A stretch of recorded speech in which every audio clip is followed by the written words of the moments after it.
at 83 degrees east. For technical details, scan here. Switch to DD India now.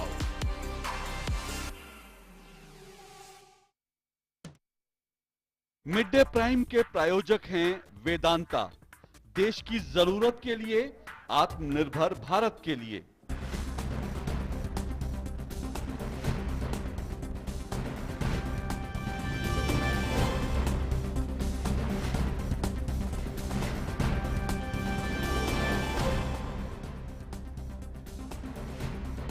नमस्कार, स्वागत है आप सभी का जेडी न्यूज पर। आप देख रहे हैं मिड डे प्राइम। मैं हूं रजनी सिंह।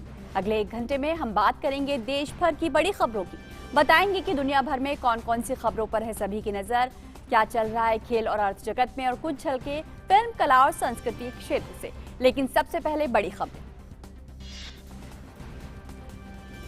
रिजर्व बैंक की द्विमासिक मौद्रिक नीति की घोषणा। रेपो रेट और रिवर्स रेपो रेट में कोई बदलाव नहीं। आरबीआई गवर्नर शक्तिकांत दास ने कहा, अर्थव्यवस्था को महामारी के दौरान संकट से बचाने के लिए रिजर्व बैंक ने किए 100 से ज्यादा उपाय।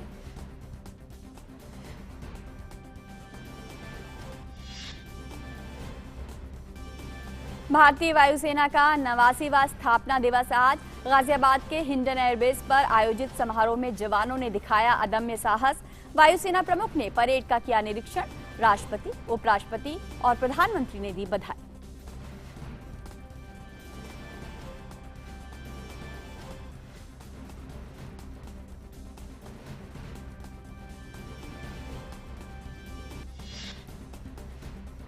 कोविड-19 के खिलाफ जंग में भारत ने हासिल किया महत्वपूर्ण पड़ाव। कुल टीकाकरण का आंकड़ा पहुंचा 93 करोड़ के पार। सक्रिय मामले कुल मामलों का 0.71%, मार्च 2020 के बाद सबसे कम।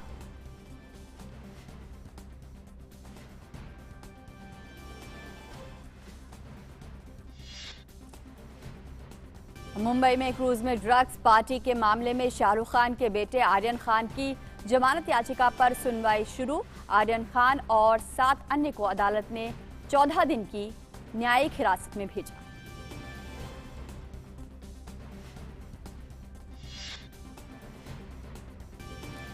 ब्रिटेन में कोविशील्ड ले चुके भारतीयों को नहीं रहना होगा क्वारंटीन में। 11 अक्टूबर से लागू होंगे नए नियम। भारत में ब्रिटेन के राजदूत ने सहयोग के लिए सरकार के प्रति आभार जताया।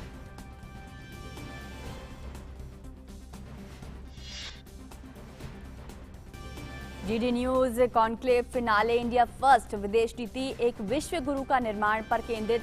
पिछले वर्षों में भारत की विदेश नीति में महत्वपूर्ण परिवर्तन पर विदेश मंत्री एस जयशंकर के साथ हुआ विशेष संवाद। विशेषज्ञों के पैनल ने विश्व व्यवस्था में नए भारत की बदलती छवि की पुष्टि की।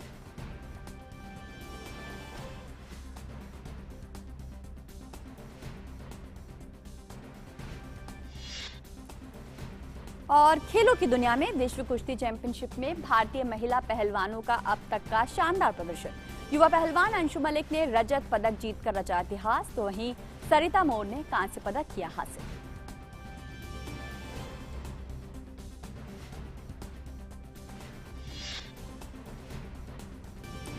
और आईपीएल के इतिहास में आज एक ही समय पर खेले जाएंगे 2 मुकाबले। मुंबई इंडियंस को प्लेऑफ में पहुंचने के लिए दर्ज करनी होगी सनराइजर्स हैदराबाद के खिलाफ बड़ी जीत, तो वहीं आरसीबी के सामने होगी दिल्ली कैपिटल्स। कोहली की सेना शीर्ष 2 में बनाना चाहेगी जगह।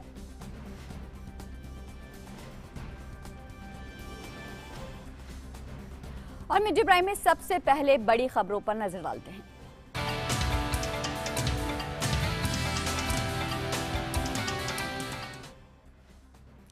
आरबीआई के गवर्नर शक्तिकांत दास ने आज द्विमासिक मौद्रिक नीति की घोषणा की है।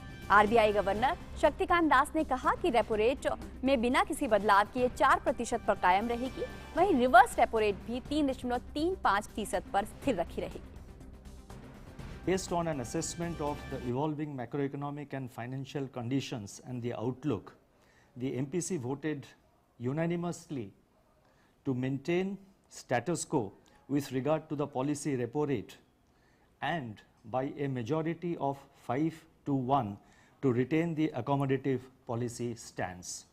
Consequently, the policy repo rate remains unchanged at 4%, and the stance remains accommodative as long as necessary to revive and sustain growth on a durable basis and continue to mitigate the impact of COVID-19 on the economy while ensuring that inflation remains within the target going forward. The marginal standing facility, that is MSF rate, and the bank rate remain unchanged at 4.25%. The reverse repo rate also remains unchanged at 3.35%. Shaktikanta Das ने कहा कि RBI ने वित्त वर्ष 2021 और 22 के लिए GDP growth के अनुमान को 9.5% पर बरकरार रखा है।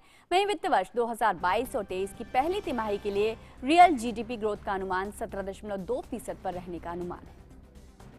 The projection for real GDP growth is retained at 9.5% for the current year, that is 21-22, and this consists of 7.9% in Q2, 6.8% in Q3, and 6.1% in Q4 of 21-22. Real GDP growth for Q1 of next financial year, that is 22-23, is projected at 17.2%. तो RBI ने द्विमासिक मौद्रिक नीति की घोषणा की है। क्या है इसके मायने और आम आदमी के लिए ये आंकड़े क्या कहते हैं, आइए समझने की कोशिश करते हैं। आरबीआई ने आज की है द्विमासिक मौद्रिक नीति की घोषणा। इसमें रेपो रेट और रिवर्स रेपो रेट में कोई बदलाव नहीं है। रिवर्स रेपो रेट 3.35% पर ही रहेगी और रेपो रेट जो है वो 4% पर बरकरार रखी गई है। तो यानी इसमें कोई बदलाव देखने को नहीं मिल रहा है। अब रिवर्स रेपो रेट के घटने या बढ़ने के क्या मायने हैं? जब भी बाजार में नकदी की उपलब्धता बढ़ जाती है तो महंगाई बढ़ने का जो अंदेशा होता है, खतरा पैदा हो जाता है। आरबीआई उस स्थिति में रिवर्स रेपो रेट बढ़ा देता है ताकि बैंक ज्यादा ब्याज कमाने के लिए अपनी रकम उसके पास जमा करा दे और इस तरह बैंकों के कब्जे में बाजार में बांटने के लिए कम रकम रह जाती है। तो एक तरीके से रिवर्स रेपो रेट के घटने या बढ़ने के मायने ये है कि महंगाई पर कहीं ना कहीं नियंत्रण रहता है आरबीआई का। और अगर और इसकी खास बातों की बात करें तो वित्त वर्ष 2021 और 22 के लिए जीडीपी ग्रोथ अनुमान रेट 9.5% पर रहने का इसमें अनुमान लगाया गया है। और अगर बात करें वित्त वर्ष 2022 और 23 के लिए तो जीडीपी दर 17.2% रहने का इसमें अनुमान जताया गया है। वहीं सीपीआई यानी उपभोक्ता मूल्य सूचकांक की अगर हम बात करें तो 2021 और 22 में इसके 5.3% पर रहने का अनुमान जताया गया है। और अगर बात करें कि आगे यानी 2022 और 23 में ये क्या रहेगा तो 5.2 पर रहने का इसमें अनुमान जताया गया है उपभोक्ता मूल्य सूचकांक का। आगे बढ़ते हैं, समझने की कोशिश करते हैं कि आरबीआई के आज के आंकड़े और क्या कहते हैं। हमारे साथ हमारे वरिष्ठ आर्थिक पत्रकार जुड़ गए हैं, शिशिर सिन्हा जुड़ गए हैं। शिशिर, आपका बहुत बहुत स्वागत है। अगर इन आंकड़ों की बात करें, आंकड़ों के लिहाज से ये आम आदमी के लिए ये आंकड़े क्या कहते हैं?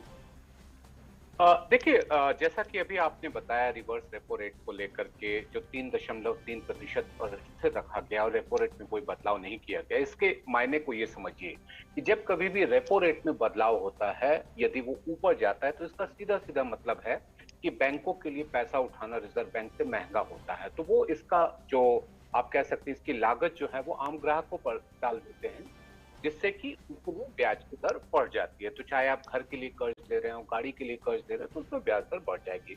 तो रेपो रेट में बदलाव नहीं है, तो इस बात को लेकर के आपको चिंता नहीं करनी है।